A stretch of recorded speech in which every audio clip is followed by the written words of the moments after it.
ಭಾರತದ ಅತ್ಯಂತ ಪ್ರಜಾಸತ್ತಾತ್ಮಕ ಪಕ್ಷ ಅಂತ ಬಿಜೆಪಿ ಹೇಳ್ಕೊಂಡ್ರೆ ಪ್ರತಿಯೊಂದು ಪ್ರಮುಖ ನಾಯಕತ್ವದ ನಿರ್ಧಾರವೂ ಕೂಡ ಅದೃಶ್ಯ ಕಮಾಂಡ್ ಸೆಂಟರ್ ನಿಂದಾನೆ ಯಾಕೆ ಬರುತ್ತೆ? ಇತರ ಪಕ್ಷಗಳು ತಮ್ಮ ಅಧ್ಯಕ್ಷರನ್ನ ಹೇಗೆ ಆಯ್ಕೆ ಮಾಡ್ತವೆ ಅಂತ ಬಿಜೆಪಿ ಪ್ರಶ್ನೆ ಮಾಡಿದಾಗ ಅದು ತನ್ನ ಉನ್ನತ ನೇಮಕಾತಿಗಳ ಹಿಂದೆ ಯಾರಿದ್ದಾರೆ ಅಂತ ಬಹಿರಂಗಪಡಿಸಬಲ್ಲದ? ಯಾವುದೇ ಕಾರ್ಯಕರ್ತನು ಉನ್ನತ ಸ್ಥಾನಕ್ಕೆ ಏರಬಹುದು ಅನ್ನೋದು ಕಳಕಳಿನ ಅಥವಾ ಆಂತರಿಕ ಪ್ರಜಾಪ್ರಭುತ್ವದ ಎಚ್ಚರಿಕೆಯಿಂದ ಕಟ್ಟಲಾಗ್ತಾ ಇರುವಂತ ಲಾಭದಾಯಕ ನಿರೂಪಣೆನ? ಮುಖ್ಯವಾಹಿನಿಯ ವಿಶ್ಲೇಷಣೆಗಳು ಬಿಜೆಪಿಯ ನಾಯಕತ್ವದ ಆಯ್ಕೆಗಳನ್ನ ಪ್ರಶ್ನೆ ಮಾಡದೇನೆ ಹೊಗಳೋದಿಕ್ ಮಾತ್ರನೇ ಯಾಕೆ ಸೀಮಿತ ಆಗಿವೆ? ನಿತಿನ್ ನಬೀನ್ ಆಯ್ಕೆ ಹೊತ್ತಿನಲ್ಲಿ ಉಲ್ಲೇಖ ಮಾಡಲಾಗ್ತಾ ಇರುವಂತಹ ಅಂಶಗಳೇನು ಮತ್ತೆ ಮರೆಮಾಚಲಾಗ್ತಾ ಇರುವಂತಹ ಅಂಶಗಳೇನು? ಬಿಜೆಪಿ ಹೊಸ ರಾಷ್ಟ್ರೀಯ ಕಾರ್ಯಕಾರಿ ಅಧ್ಯಕ್ಷರನ್ನಾಗಿ ನಿತಿನ್ ನಬೀನ್ ಅವರನ್ನ ನೇಮಿಸಿದ ಬಳಿಕ ಎದ್ದಿರುವಂತಹ ಪ್ರಶ್ನೆಗಳಿವು. ಈ ಬಗ್ಗೆನೇ ಇವತ್ತಿನ ವಿಡಿಯೋದಲ್ಲಿ ನಾವು ಚರ್ಚೆ ಮಾಡೋಣ. ನೀವು ಈ ವಿಡಿಯೋವನ್ನ ನೋಡ್ತಾ ಇದ್ರೆ ಈಗಲೇ ವಿಡಿಯೋ ಕೆಳಗೆ ಕಾಣ್ತಾ ಇರುವಂತಹ ಸಬ್ಸ್ಕ್ರೈಬ್ ಬಟನ್ ಹಾಗೆ ಪಕ್ಕದಲ್ಲಿರುವಂತಹ ಬೆಲ್ ಐಕಾನ್ ಪ್ರೆಸ್ ಮಾಡಿ ನಮ್ಮನ್ನ ಪ್ರೋತ್ಸಾಹಿಸಿ ಬೆಂಬಲಿಸಿ. ಇಂತಹ ಪ್ರಶ್ನೆಗಳನ್ನ ಕೇಳುವ ನಿಮ್ಮ ವಾರ್ತಾ ಭಾರತಿಗೆ ಪ್ರತಿಯೊಬ್ಬ ಸಬ್ಸ್ಕ್ರೈಬರ್ ಕೂಡ ದೊಡ್ಡ ಶಕ್ತಿ ಆಗ್ತಾರೆ. ಈ ವಿಡಿಯೋವನ್ನ ಮಿಸ್ ಮಾಡದೆ ಕೊನೆವರೆಗೂ ನೋಡಿ. ಹಾಗೆ ಈ ಕುರಿತಾಗಿ ನಿಮ್ಗೇನು ಅಭಿಪ್ರಾಯಗಳಿದೆ ಅದನ್ನ ವಿಡಿಯೋದ ಕೆಳಗಡೆ ಕಮೆಂಟ್ ಮಾಡಿ ನಮಗೆ ತಿಳಿಸಿ. ಹಾಗೆ ವಿಡಿಯೋದ ಲಿಂಕ್ ಅನ್ನ ನಿಮ್ಮೆಲ್ಲ ಬಂಧು ಮಿತ್ರರಿಗೆ ವಾಟ್ಸ್ಆಪ್ ಮಾಡಿ ಸತ್ಯವನ್ನ ಎಲ್ಲೆಡೆ ತಲುಪಿಸಿ. ಈಗಿನ ವಿಷಯಕ್ಕೆ ಬರೋಣ. ಬಿಜೆಪಿಯ ಹೊಸ ರಾಷ್ಟ್ರೀಯ ಕಾರ್ಯಕಾರಿ ಅಧ್ಯಕ್ಷರನ್ನಾಗಿ ನಿತಿನ್ ನಬೀನ್ ಅವರನ್ನ ನೇಮಿಸಲಾಗಿದೆ. ಡಿಸೆಂಬರ್ 14ರ ರಾತ್ರಿ ನಿತಿನ್ ನಬೀನ್ ಅವರ ಹೆಸರನ್ನ ಘೋಷಿಸಲಾಗುತ್ತೆ. ಮತ್ತೆ ಡಿಸೆಂಬರ್ 15ರಂದು ಪ್ರಧಾನಿ ಮೋದಿ ಅವರು ದೆಹಲಿಯ ವಿಷಕಾರಿ ಗಾಳಿಯನ್ನ ಬಿಟ್ಟು ಜೋರ್ಡಾನ್ಗೆ ತೆರಳ್ತಾರೆ. ಈಗ ಬಿಜೆಪಿಯ 10,000 ಕೋಟಿಗೂ ಹೆಚ್ಚು ದೇಣಿಗೆನ ಹೊಂದಿರುವಂತಹ ಪಕ್ಷದ ಹೊಸ ಅಧ್ಯಕ್ಷರು ಯಾರಾಗ್ತಾರೆ ಅನ್ನೋದ್ರ ಬಗ್ಗೆ ಎಲ್ಲರ ಕುತೂಹಲ ಇದೆ. ನಿತಿನ್ ನಬೀನ್ ಅವರ ಪ್ರೊಫೈಲ್ ಅನ್ನ ಮಡಿಲ ಮೀಡಿಯಾಗಳಲ್ಲಿ ಸಾಧ್ಯ ಆದಷ್ಟು ಪಾಲಿಶ್ ಕೊಟ್ಟು ಪ್ರಕಟಿಸಲಾಗ್ತಾ ಇದೆ. ಇದನ್ನೆಲ್ಲ ಎಷ್ಟು ಗಂಭೀರವಾಗಿ ಪರಿಗಣಿಸಬೇಕು ಅಂತ ಸ್ವತಃ ನಿತಿನ್ ನಬೀನ್ ಅವರಿಗೇನೆ ಗೊಂದಲ ಆಗಬಹುದೇನೋ. ಲಕ್ಷಾಂತರ ಬಿಜೆಪಿ ಕಾರ್ಯಕರ್ತರು, ಬೆಂಬಲಿಗರು ಮತ್ತೆ ನಾಯಕರು ಈ ಮೀಡಿಯಾ ವೈಭವೀಕರಣದಿಂದ ತೃಪ್ತರಾಗಿದ್ದಾರಾ ಅಥವಾ ಅವ್ರ ಮನಸ್ಸಿನಲ್ಲಿ ವಿವಿಧ ಪ್ರಶ್ನೆಗಳು ಸುತ್ತಾ ಇವೆಯಾ? ಬಿಜೆಪಿ ಬೆಂಬಲಿಗರು ಅದನ್ನ ಹೇಳೋದಿಕ್ ಸಾಧ್ಯ ಆಗದೆ ಇರಬಹುದು, ಆದ್ರೆ ಅವರನ್ನ ಖಂಡಿತವಾಗಿಯೂ ಕೂಡ ಅಂತಹ ಪ್ರಶ್ನೆಗಳು ಕಾಡದೆ ಇರೋದಿಲ್ಲ. ರಣಜಿ ಆಟಗಾರನನ್ನ ರಾಷ್ಟ್ರೀಯ ತಂಡದ ನೇರ ನಾಯಕನನ್ನಾಗಿ ನೇಮಿಸೋದಿಕ್ ಸಾಧ್ಯ ಇಲ್ಲ ಅನ್ನುವಂಥ ಒಂದು ಪ್ರಶ್ನೆಯನ್ನ ಎತ್ತುವಂತಹ ಧೈರ್ಯ ಈ ಮಡಿಲ ಮೀಡಿಯಾಗಳಿಗಂತೂ ಇಲ್ಲವೇ ಇಲ್ಲ. ಛತ್ತೀಸ್ಗಢದ ಉಸ್ತುವಾರಿಯಾಗಿ ನಿತಿನ್ ನಬೀನ್ ಅವರ ಅವಧಿ ಮತ್ತೆ ಅಲ್ಲಿನ ಅವರ ಗೆಲುವನ್ನ ಪದೇ ಪದೇ ಈಗ ಎತ್ತಿ ತೋರಿಸಲಾಗ್ತಾ ಇದೆ. ಬಿಜೆಪಿಗೆ ಅಂತ ಪ್ರಮುಖ ವಿಜಯಗಳನ್ನ ತಂದುಕೊಟ್ಟಂತ ಇನ್ನೂ ಅನೇಕ ನಾಯಕರು ಬಿಜೆಪಿಯಲ್ಲಿ ಇದ್ದೇ ಇರ್ತಾರೆ, ಆದ್ರೆ ಅವ್ರ ಹೆಸರು ಎಲ್ಲಿಯೂ ಕೂಡ ಕಾಣಿಸ್ಲಿಲ್ಲ. ಉಸ್ತುವಾರಿಗಳು ಚುನಾವಣೆಗಳನ್ನ ಗೆಲ್ತಾ ಇದ್ದಾರೆ. ಬಿಜೆಪಿ ವರದಿಯಲ್ಲಿ ಮೋದಿ ಶಾನ ಹೊರತುಪಡಿಸಿ ಬೇರೆ ಯಾರಿಗಾದ್ರೂ ಅವಕಾಶ ಇದೆಯಾ? ಇತ್ತೀಚಿನ ದಿನಗಳಲ್ಲಿ ಬೇರೆ ಯಾವುದೇ ನಾಯಕರಿಗೆ ತಮ್ಮದೇ ಆದಂತಹ ನಿರ್ಧಾರವನ್ನ ತೆಗೆದುಕೊಳ್ಳುವಂತಹ ಸ್ವಾತಂತ್ರ್ಯ ಇದೆಯಾ? ಅಲ್ಲಿ ಬಿಜೆಪಿಯನ್ನ ಪ್ರಶ್ನೆ ಮಾಡಬಲ್ಲಂತಹ ತಾಕತ್ತು ಈ ಮಾಧ್ಯಮಗಳಿಗಿದ್ದಿದ್ರೆ ಅಧ್ಯಕ್ಷರ ಆಯ್ಕೆಯ ಹಿಂದೆ ಪಕ್ಷದೊಳಗೆ ರೂಪುಗೊಳ್ತಾ ಇರುವಂತಹ ಸಮೀಕರಣಗಳು, ಮೌನ ಮತ್ತೆ ಅಶಾಂತಿ ಬಯಲಿಗೆ ಬರೋದು ಸಾಧ್ಯ ಆಗ್ತಾ ಇತ್ತು. ಒಂದೇ ಹೆಸರಿನ ಆಯ್ಕೆ ಅನೇಕರ ಭರವಸೆಗಳನ್ನ ಮುರಿಯುತ್ತೆ. ಅನೇಕರು ಶಾಶ್ವತವಾಗಿ ಹೊರ ಹಾಕಲ್ಪಡ್ತಾರೆ. ತಮ್ಮನ್ನ ತಾವು ಬಲವಾದ ಕುದುರೆಗಳು ಅಂತ ಭಾವಿಸಿರುವಂತಹ ಅನೇಕರು ಆ ಒಂದು ಓಟದಲ್ಲಿ ಮುಂದಿದ್ದೀವಿ ಅಂತ ಅಂದ್ಕೊಳ್ತಾರೆ. ಆದ್ರೆ ಇದಕ್ಕಿದ ಹಾಗೆ ಆ ಓಟದ ಹಾದಿ ಬದಲಾಗ್ಬಿಡುತ್ತೆ. ಮತ್ತೆ ನಡುವೆ ಯಾರನ್ನೋ ಕುದುರೆ ಅಂತ ಓಡೋದಕ್ಕೆ ಬಿಡ್ಲಾಗತ್ತೆ. ಇದರ ಅರ್ಥ ಧರ್ಮೇಂದ್ರ ಪ್ರಧಾನ್ ಅವರನ್ನ ಯಾರು ಕೂಡ ನೆನಪಿಸ್ಕೊಳ್ತಾ ಇಲ್ಲ. ಈಗ ಪ್ರತಿ ಚುನಾವಣೆಗೂ ಮೊದಲು ಅವರ ಪ್ರೊಫೈಲ್ ಉತ್ಪ್ರೇಕ್ಷೆಯಿಂದ ಕೂಡಿರ್ತಾ ಇತ್ತು.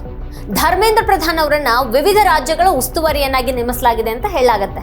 ಅವರು ಹಲವಾರು ರಾಜ್ಯಗಳಲ್ಲಿ ಚುನಾವಣೆಗಳಲ್ಲಿ ಉಸ್ತುವಾರಿಯಾಗಿ ಗೆದ್ದಿದ್ದಾರೆ ಅಂತ ಹೇಳ್ಕೊಂಡ್ರು. ಹಾಗೆ ಉತ್ತರ ಪ್ರದೇಶ, ಕರ್ನಾಟಕ, ಹರಿಯಾಣ, ಜಾರ್ಖಂಡ್, ತ್ರಿಪುರಾ, ಮಧ್ಯಪ್ರದೇಶ ಮತ್ತೆ ಉತ್ತರಾಖಂಡ್ ಈ ರೀತಿ ಹಲವಾರು ಚುನಾವಣೆಗಳಲ್ಲಿನ ಗೆಲುವಿನ ಬಗ್ಗೆ ಹೇಳಲಾಗತ್ತೆ.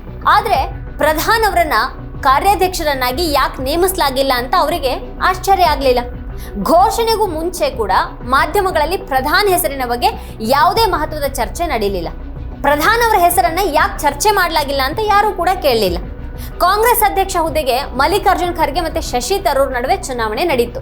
ಇವತ್ತಿಗೂ ಕೂಡ ಜನರು ತರೂರ್ ಅವರನ್ನ ಯಾಕೆ ಆಯ್ಕೆ ಮಾಡಲಿಲ್ಲ ಅನ್ನೋದ್ರ ಬಗ್ಗೆ ಬರೀತಾರೆ. ಬಿಜೆಪಿಯ ವ್ಯವಸ್ಥೆಯನ್ನ ಅರ್ಥ ಮಾಡ್ಕೊಳ್ಳುವಂತಹ ಪತ್ರಕರ್ತರು ಈ ರೀತಿಯ ವಿಷಯಕ್ಕೆ ವಾದ ಮಾಡೋದಿಲ್ಲ. ಅವರು ಬಿಜೆಪಿ ನಾಯಕರು ಕೂಡ ಧರ್ಮೇಂದ್ರ ಪ್ರಧಾನ್ ಅಥವಾ ಯಾವುದೇ ಇತರ ಸ್ಪರ್ಧೆಯ ಬಗ್ಗೆ ಮಾತಾಡೋದಿಲ್ಲ. ವಸುಂಧರಾ ರಾಜೆ ಹೇಗೆ ಹೊರಬಿದ್ರು ಅನ್ನೋದ್ರ ಬಗ್ಗೆ ಯಾರು ಕೂಡ ಮಾತಾಡ್ಲಿಲ್ಲ. ಇದಕ್ಕಿದ ಹಾಗೆ ಭಜನ್ ಲಾಲ್ ಶರ್ಮಾ ಮುಖ್ಯಮಂತ್ರಿ ಆದ್ರು. ಗೆದ್ದ ನಂತರ ಶಿವರಾಜ್ ಸಿಂಗ್ ಚೌಹಾಣ್ ಅವರು ಕಣ್ಮರೆಯಾಗ್ಬಿಟ್ರು. ಕಾಂಗ್ರೆಸ್ ತೋರಿಕೆಗಾದ್ರೂ ಇಲ್ಲಿ ಚುನಾವಣೆಗಳನ್ನ ನಡೆಸ್ತು, ಆದ್ರೆ ಬಿಜೆಪಿ ಅದನ್ನು ಕೂಡ ಮಾಡಲಿಲ್ಲ. ಚುನಾವಣಾ ಪ್ರಕ್ರಿಯೆ ಹೊರತಾಗಿನೂ ನಿತಿನ್ ನಬೀನ್ ಹೇಗೆ ಆಯ್ಕೆ ಆದ್ರು? ನಿತಿನ್ ನಬೀನ್ ಅವರನ್ನ ಮೋದಿ ಶಾ ಆಯ್ಕೆ ಮಾಡಿದ್ದಾರೆ ಅಂತ ಹೇಳಲಾಗುತ್ತೆ.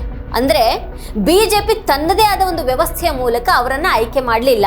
ಒಂದು ಪೀಳಿಗೆ ಬದಲಾಗಿದೆ ಅಂತ ಸೂಚಿಸುವಂತಹ ವಿವಿಧ ವಿಶ್ಲೇಷಣೆಗಳನ್ನ ಇಲ್ಲಿ ಬಳಸಲಾಯಿತು. ಪ್ರಧಾನಿ ಮೋದಿ ಸ್ವತಃ ಬದಲಾಗಿದ್ದಾರೆ ಅಂತ ತೋರುತ್ತೆ. ಅದಕ್ಕೂ ಮೊದಲು ಅವರು ಪಕ್ಷದೊಳಗೆ ಪೀಳಿಗೆ ಬದಲಾವಣೆಯನ್ನ ಪ್ರಾರಂಭಿಸ್ತಾ ಇದ್ದಾರೆ. ಇದಕ್ಕಿದ್ದ ಹಾಗೆ ಒಂದ್ ಹೆಸರು ಬರುತ್ತೆ, ಮತ್ತೆ ವಿಶ್ಲೇಷಣೆಗಳನ್ನ ಬಳಸಿ ಹೊಗಳೋದು ಕೂಡ ಶುರುವಾಗುತ್ತೆ. ಛತ್ತೀಸ್ಗಢದಲ್ಲಿ ಬಿಜೆಪಿ ಗೆಲುವಿಗೆ ನಿತಿನ್ ನಬೀನ್ ಕಾರಣ ಅಂತ ಬಹಳ ಎಚ್ಚರಿಕೆಯಿಂದ ಎತ್ತಿ ತೋರಿಸಲಾಗ್ತಾ ಇದೆ. ಈಗ ನವೆಂಬರ್ 2023ರಲ್ಲಿ ಛತ್ತೀಸ್ಗಢದಲ್ಲಿ ಚುನಾವಣೆಗಳು ನಡೆದವು. 2 ವರ್ಷಗಳ ನಂತರ ಅವರು ಪಕ್ಷದ ರಾಷ್ಟ್ರೀಯ ಅಧ್ಯಕ್ಷರ ಹುದ್ದೆಗೆ ಹತ್ತಿರ ಆಗ್ತಾ ಇದ್ದಾರೆ. ಬಿಹಾರದಲ್ಲಿ ಸುಶೀಲ್ ಮೋದಿ ನಂತರ ಬಿಜೆಪಿ ತಾರಾ ಕಿಶೋರ್ ಪ್ರಸಾದ್, ರೇಣುದೇವಿ, ವಿಜಯ್ ಕುಮಾರ್ ಸಿನ್ಹಾ ಮತ್ತೆ ಸಾಮ್ರಾಟ್ ಚೌಧರಿ ಅವರನ್ನ ಉಪಮುಖ್ಯಮಂತ್ರಿಗಳಾಗಿ ನೇಮಿಸಿತು. ಅಂತ ಅರ್ಹ ವ್ಯಕ್ತಿಗಳ ಪಟ್ಟಿಯಲ್ಲಿ ನಿತಿನ್ ನಬೀನ್ ಅವರನ್ನ ಯಾವತ್ತಿಗೂ ಪರಿಗಣಿಸಿಲ್ಲ. ಸಾಮ್ರಾಟ್ ಚೌಧರಿ ಅವರನ್ನ ಉಪಮುಖ್ಯಮಂತ್ರಿಯಾಗಿ ಮಾಡಬಹುದಾದ್ರೆ ನಿತಿನ್ ನಬೀನ್ ಅವರಿಗೂ ಕೂಡ ಅವಕಾಶ ಸಿಗ್ತಿತ್ತು. ಅಮಿತ್ ಶಾ ಬಿಹಾರ ಚುನಾವಣೆಯ ಉದ್ದಕ್ಕೂ ಸಾಮ್ರಾಟ್ ಚೌಧರಿಯನ್ನ ದೊಡ್ಡ ವ್ಯಕ್ತಿಯನ್ನಾಗಿ ಮಾಡೋದ್ರ ಬಗ್ಗೆ ಮಾತಾಡ್ತಾನೆ ಇದ್ರು. ಆದ್ರೆ ಎಲ್ಲಿಯೂ ಕೂಡ ನಿತಿನ್ ನಬೀನ್ ಬಿಹಾರ ಚುನಾವಣೆಗಳನ್ನ ನಿರ್ವಹಿಸೋದ್ರ ಬಗ್ಗೆ ಉಲ್ಲೇಖನೇ ಇರಲಿಲ್ಲ. ಧರ್ಮೇಂದ್ರ ಪ್ರಧಾನ್ ಮತ್ತೆ ವಿನೋದ್ ತಾವ್ಡೆ ಅವರನ್ನ ಮಾತ್ರನೇ ಅಲ್ಲಿ ಉಲ್ಲೇಖ ಮಾಡಲಾಯಿತು. ಈಗ ಇದಕ್ಕಿದ ಹಾಗೆ ಈ ಎಲ್ಲಾ ಗುಣಗಳನ್ನ ನಿತಿನ್ ನಬೀನ್ಗೆ ಹೊಂದಿಸಿ ಹೇಳ್ತಾ ಇರೋ ಹಾಗೆ ಅವರನ್ನ ಡಾರ್ಕ್ ಹಾರ್ಟ್ಸ್ ಅಂತ ಬಿಂಬಿಸ್ತಾ ಇರೋ ಹಾಗೆ ಕಾಣ್ತಾ ಇದೆ. ಈಗ 2020ರಲ್ಲಿ JP ನಡ್ಡಾ ಬಿಜೆಪಿ ಅಧ್ಯಕ್ಷರಾದಾಗ ಬಿಜೆಪಿ ಅಧ್ಯಕ್ಷರಾಗಿ ನೇಮಕಗೊಳ್ಳುವ ಮೊದಲು JP ನಡ್ಡಾ 2019ರ ಲೋಕಸಭೆ ಚುನಾವಣೆಯಲ್ಲಿ ಉತ್ತರ ಪ್ರದೇಶದ ಉಸ್ತುವಾರಿ ವಹಿಸಿದ್ದನ್ನ ಮತ್ತೆ ಬಿಜೆಪಿ 62 ಸ್ಥಾನಗಳನ್ನ ಗೆದ್ದಿದ್ದನ್ನ ಮಾಧ್ಯಮಗಳು ಬಹಳ ಜೋರಾಗಿ ವರದಿ ಮಾಡಿದ್ವು. ಬಿಜೆಪಿಯನ್ನ ಕವರ್ ಮಾಡುವಂತ ಪತ್ರಕರ್ತರು ಯಾವತ್ತಾದ್ರೂ ನಡ್ಡಾ ಅವರನ್ನ ಚಾಣಕ್ಯ ಅಂತ ಕರೆಯೋದಿಕ್ ಸಾಧ್ಯ ಆಗತ್ತಾ? ನಿತಿನ್ ನಬೀನ್ ಅವರನ್ನ ಚಾಣಕ್ಯ ಅಂತ ಕರೆಯಲಾಗುವುದು ಅಂತ ಭಾವಿಸೋದಿಕ್ ಸಾಧ್ಯ ಇದೆಯಾ? ಬಿಜೆಪಿಯಲ್ಲಿ ತಲೆಮಾರುಗಳ ಬದಲಾವಣೆ ಅನ್ನೋದಾದ್ರೆ 75 ವರ್ಷದ ಮೋದಿ ಅವರು ರಾಜೀನಾಮೆ ನೀಡಬೇಕು ಅಂತ ಯಾರೂ ಹೇಳೋದಿಲ್ಲ. ಅಧ್ಯಕ್ಷರಾಗಿದ್ರು ಕೂಡ 2024ರ ಚುನಾವಣೆಯ ನಂತರ ನಡ್ಡಾ ಅವರನ್ನ ಸಚಿವರನ್ನಾಗಿ ನೇಮಿಸಲಾಯಿತು. ಇಲ್ಲಿ ಪ್ರಶ್ನೆ ಏನು ಅಂತ ಅಂದ್ರೆ, ಬಿಜೆಪಿ ವ್ಯವಸ್ಥೆಯಲ್ಲಿ ಹೊಸಬರ ಆಯ್ಕೆ ಆದಾಗ ಇಷ್ಟೊಂದು ಹೊಗಳೋದಾದ್ರೆ ಹಳಬರು ನಿರ್ಗಮಿಸಿದಾಗಲೂ ಕೂಡ ಅದೇ ರೀತಿ ಹೊಗಳ್ಬೇಕಲ್ವಾ? ಬಿಜೆಪಿಯ ಚುಕ್ಕಾಣಿ ಹಿಡಿದಂತ ನಡ್ಡಾ ಅವರ ಅಧಿಕಾರಾವಧಿಯನ್ನ ಯುಗ ಅಂತ ಕರೆಯಲಾಗತ್ತಾ? ಹೀಗಿರುವಾಗಲೂ ಕೂಡ ಲಕ್ಷಾಂತರ ಕಾರ್ಯಕರ್ತರು ನಿತಿನ್ ನಬೀನ್ ಅವರ ಆಗಮನದೊಂದಿಗೆ ಹೊಸ ಯುಗ ಬರುತ್ತೆ ಅಂತ ಭಾವಿಸಿದ್ದಾರೆ. ಈ ಮಡಿಲ ಮೀಡಿಯಾ ನಡ್ಡಾ ಅವರನ್ನ ಶ್ರೇಷ್ಠ ಅಧ್ಯಕ್ಷರು ಅಂತ ಬಿಂಬಿಸುತ್ತಾ? 2023ರಿಂದ ನಡ್ಡಾ ಅವಧಿಯನ್ನು ವಿಸ್ತರಿಸಲಾಗ್ತಾನೆ ಇದೆ. ಅವ್ರಿಗೆ ಹೋಲಿಸಬಹುದಾದಂತ ಯಾವುದೇ ಅಧ್ಯಕ್ಷರು ಬಿಜೆಪಿ ಸಿಗ್ಲೇ ಇಲ್ವಾ? ನಡ್ಡಾ ಮೋದಿ ಮತ್ತೆ ಶಾ ಅವರೊಂದಿಗೆ ಫೋಟೋಗಳಲ್ಲಿ ಸಮಾನವಾಗಿ ಕಾಣಿಸ್ಕೊಂಡ್ರು ಕೂಡ ಅವರನ್ನ ಯಾವತ್ತಿಗೂ ಸಮಾನರಾಗಿ ಕಾಣಲಿಲ್ಲ. ಅವರನ್ನ ಯಾವತ್ತಿಗೂ ಕೂಡ ಅಧಿಕಾರದ ಕೇಂದ್ರವಾಗಿ ನೋಡ್ಲಾಗ್ಲಿಲ್ಲ. ನಡ್ಡಾ ಬಿಜೆಪಿ ಅಧ್ಯಕ್ಷರಾಗಿದ್ರು ಕೂಡ ಅಧಿಕಾರದ ಕೇಂದ್ರದಿಂದ ದೂರ ಇದ್ದ ಹಾಗೇನೆ ತೋರ್ತಿತ್ತು. ಧರ್ಮೇಂದ್ರ ಪ್ರಧಾನ್ ಮತ್ತೆ ನಿತಿನ್ ನಬೀನ್ ಅವರ ಹಾಗೇನೆ ನಡ್ಡಾ ಅದೇ ಶಿಸ್ತು, ಸಹಿಷ್ಣುತೆ ಮತ್ತೆ ಪಕ್ಷ ನಿಷ್ಠೆಯನ್ನ ಹೊಂದಿದ್ದಾರೆ. ಬಿಜೆಪಿಯ ಗೆಲುವಿಗೆ ರಾಷ್ಟ್ರೀಯ ಅಧ್ಯಕ್ಷ JP ನಡ್ಡಾ ಅವರನ್ನ ಹೊಗಳಿದ್ದು ಬಹುಶಃ ಇಲ್ವೇ ಇಲ್ಲ ಅಂತ ವಿಶ್ಲೇಷಕರು ಅಭಿಪ್ರಾಯ ಪಡ್ತಾರೆ. ಬಿಜೆಪಿ ಸೋತಾಗ್ಲೆಲ್ಲ ನಡ್ಡಾ ಅವರ ಚಿತ್ರವನ್ನ ಚಾನೆಲ್ಗಳಲ್ಲಿ ಪ್ರದರ್ಶಿಸಲಾಗ್ತಾ ಇತ್ತು. ಬಿಜೆಪಿ ಗೆಲ್ಲೋದಿಕ್ ಪ್ರಾರಂಭಿಸಿದ ತಕ್ಷಣನೇ ಅಲ್ಲಿ ನಡ್ಡಾ ಬದಿಗ್ ಸರಿದ್ಬಿಟ್ಟು ಪ್ರಧಾನಿ ಮೋದಿ ಅವ್ರ ಚಿತ್ರ ಬರ್ತಿತ್ತು. ಮೋದಿ ಮತ್ತೆ ಅಮಿತ್ ಶಾ ಅವರ ಅಡಿಯಲ್ಲಿ ಈ ಅಧ್ಯಕ್ಷ ಹುದ್ದೆ ಅನ್ನೋದು ಎಷ್ಟು ಗೌಣವಾಗಿದೆ ಅನ್ನೋದನ್ನ ಇದು ತೋರಿಸುತ್ತೆ. ಕಾರ್ಪೊರೇಟ್ ಗಳಿಂದ ನಡೆಸಲ್ಪಡುವಂತಹ ಬಿಜೆಪಿಯನ್ನ ಈಗ ನಿತಿನ್ ನಬೀನ್ ಅವರು ಪರಿವರ್ತಿಸ್ತಾರೆ ಅಂತ ನಿರೀಕ್ಷೆ ಮಾಡೋದು ಸರಿಯಲ್ಲ. ಬಿಜೆಪಿಗೆ ದೇಣಿಗೆ ನೀಡುವಂತ ಕಂಪನಿಗಳಿಗೆ ಗುತ್ತಿಗೆ ನೀಡೋದನ್ನ ಅವ್ರು ವಿರೋಧ ಮಾಡಬಲ್ರ?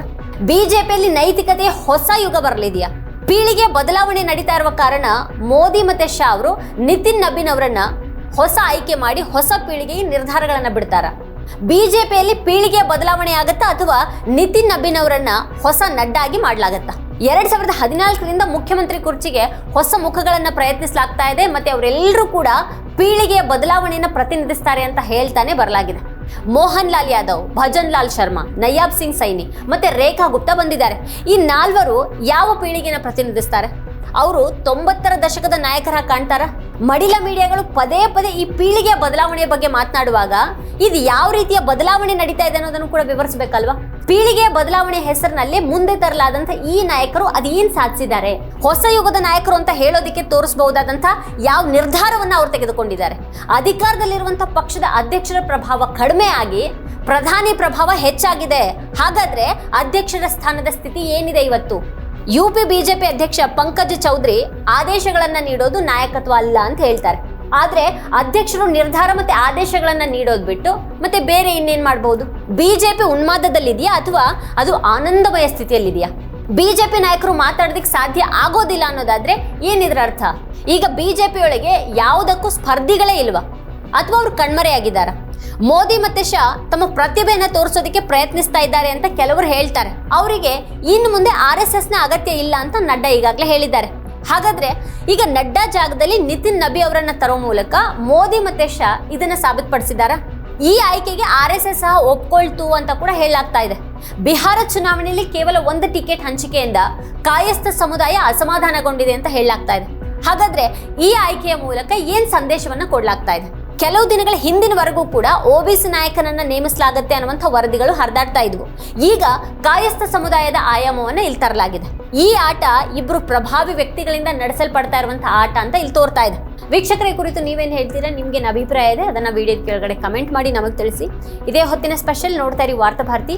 ನೀವಿನ್ನೂ ವಾರ್ತಾಭಾರತಿ ಯೂಟ್ಯೂಬ್ ಚಾನೆಲ್ ಅನ್ನ ಸಬ್ಸ್ಕ್ರೈಬ್ ಮಾಡಿಲ್ಲ ಅನ್ನೋದಾದ್ರೆ ಈ ಕೂಡಲೇ ಸಬ್ಸ್ಕ್ರೈಬ್ ಮಾಡಿ, ಹಾಗೆ ಪಕ್ಕದಲ್ಲಿರುವಂತಹ ಬೆಲ್ ಐಕಾನ್ ಪ್ರೆಸ್ ಮಾಡಿ ನಮ್ಮನ್ನ ಪ್ರೋತ್ಸಾಹಿಸಿ.